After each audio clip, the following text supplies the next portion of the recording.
Bonjour à tous, aujourd'hui je vous retrouve pour une séance de travail avec Rock. Donc j'ai commencé cette séance avec une petite partie montée pour commencer un petit peu à établir la connexion et puis à l'échauffer un petit peu.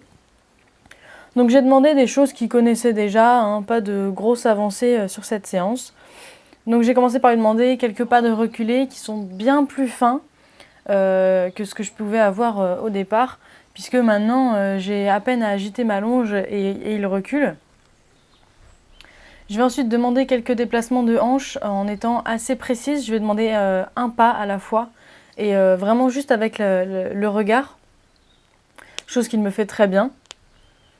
Ensuite, je vais demander un petit peu de déplacement des épaules. Donc là, vous voyez qu'en fait, il ne déplace pas ses épaules, il bouge tout sauf les épaules.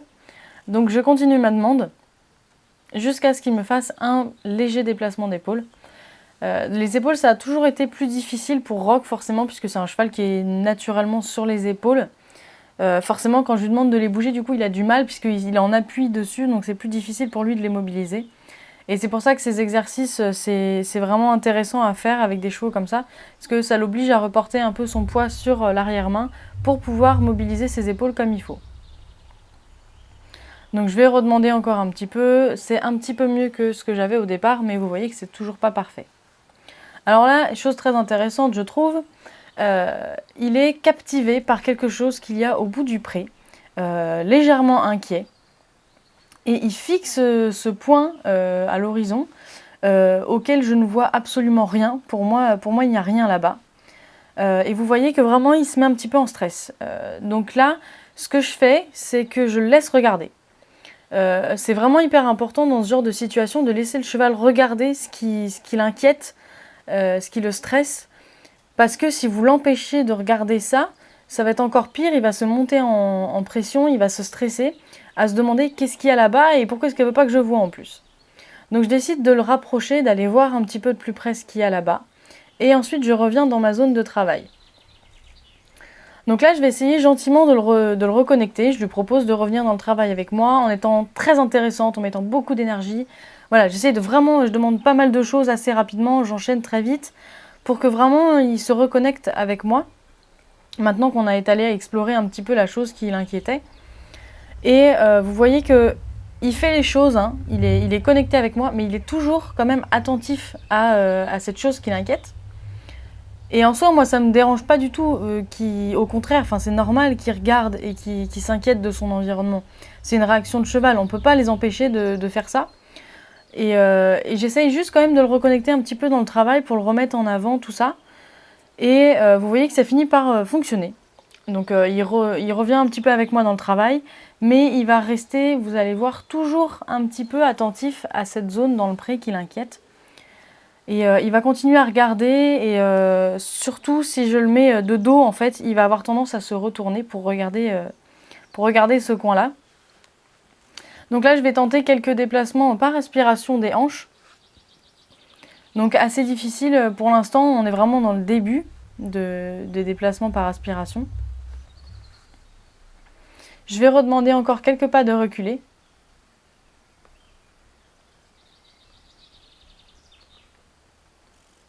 Et puis je vais l'envoyer un petit peu sur le cercle. Et vous voyez qu'il est connecté puisqu'il m'obéit, il fait les choses que je demande, mais vous voyez là que vraiment il regarde encore cette zone et je sais vraiment pas ce qu'il y avait. Mais c'est pas parce que nous on voit pas ce qu'il y a rien pour eux. Il faut bien être conscient qu'on n'a pas du tout les mêmes sens qu'un cheval, on n'a pas la même vision, on n'a pas le même odorat, on n'a pas la même ouïe, et on n'a pas du tout les mêmes perceptions. C'est-à-dire que nous, en tant qu'hommes, on est un prédateur. Donc on n'a pas à s'inquiéter en permanence pour notre survie, alors qu'un cheval, si, puisque ce sont des proies.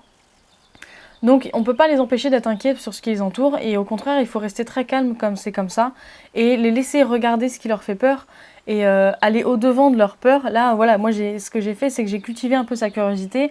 On est allé voir ce qui se passait, tout ça, il a regardé, et il n'a pas eu de réaction de peur du coup, et il s'est pas non plus frustré parce que je lui demandais absolument de travailler ou quoi. Et je trouve que c'est vraiment important de faire attention comment on réagit dans ces situations-là, parce que ça peut vite virer à la catastrophe avec un cheval qui peut finir par se mettre debout, vous arracher la longe pour aller voir ce qu'il a envie d'aller voir. Donc il faut vraiment faire attention. Ensuite, je vais me mettre donc en selle pour commencer le travail monté, et donc ça va être la première séance que je vais faire en side pull.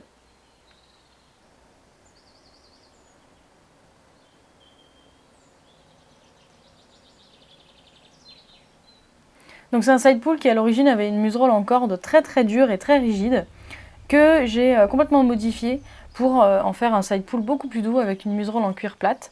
Et donc c'était la première fois que je le testais.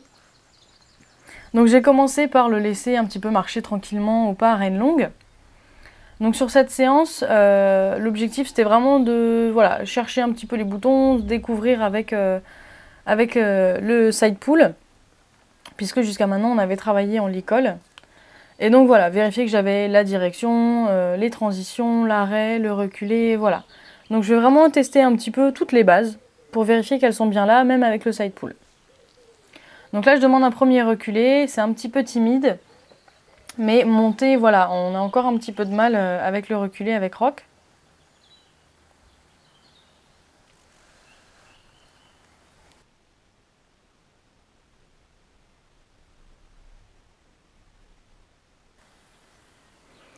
Je vais donc continuer à marcher encore au pas tranquillement. Je reprends un petit peu mes rênes là pour commencer un petit peu plus à travailler correctement. Et puis on va faire des courbes, des transitions, des changements de main. Voilà, on va essayer de vraiment varier le travail pour essayer de rendre ça intéressant. Et je vais commencer un petit peu le travail au trot. Donc là, l'objectif c'était d'avoir un cheval qui se met un petit peu dans un bon équilibre, qui précipite pas trop. Ce que Rock a tendance à faire, surtout au trot. Donc voilà, après c'était assez difficile parce que là, comme vous pouvez le voir, en fait, la vidéo date de décembre, donc le terrain était un petit peu humide et glissant. Et comme c'était de l'herbe, bah forcément c'était assez difficile. Donc voilà, j'ai essayé de faire attention de ne pas faire des virages trop courts. Et là, vous voyez, je demande un arrêt et en fait, Rock réagit tellement bien à l'arrêt qu'il me fait une magnifique glissade dans la boue qu'on a ensuite heureusement récupéré. On n'a pas eu du tout de blessure ni rien, heureusement. Donc je reprends le travail au pas et je vais continuer donc mes transitions, mes courbes, vérifier que j'ai bien la direction, qu'il est léger sur le side pull, je veux surtout pas qu'il s'appuie dessus.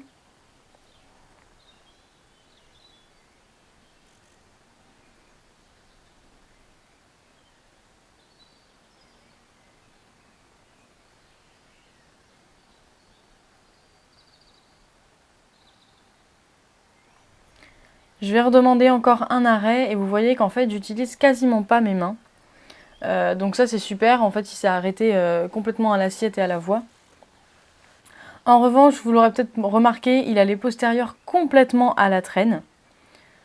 Ça c'est tout simplement parce qu'il n'engage pas assez et c'est vrai que c'est difficile de pousser un petit peu la pulsion quand on est dans un terrain glissant comme ça.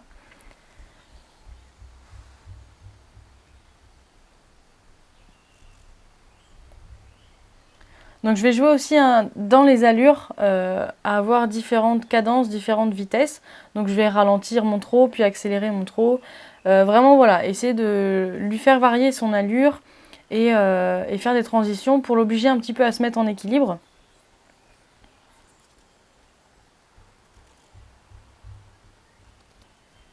J'en profite en même temps pour travailler un petit peu ma position au trot assis, qui est loin d'être parfaite, puisque j'ai les jambes qui partent un petit peu en avant, notamment à cause de la selle en fait, qui est une selle de randonnée, donc forcément l'assise est beaucoup plus profonde et vous fait avancer un petit peu les jambes.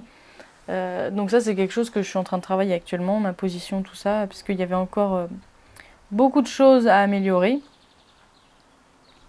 Et là, je vais demander les premiers galops, en fait, pas en carrière, mais du coup en travail, parce que normalement, Rock ne galope que en extérieur, et n'avait donc jamais galopé dans le pré, et donc dans notre zone de travail.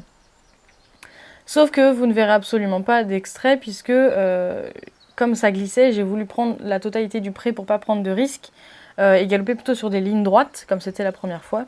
Et donc je suis complètement hors champ, donc vous ne verrez pas les premiers galops de Rock, si ce n'est quelques foulées.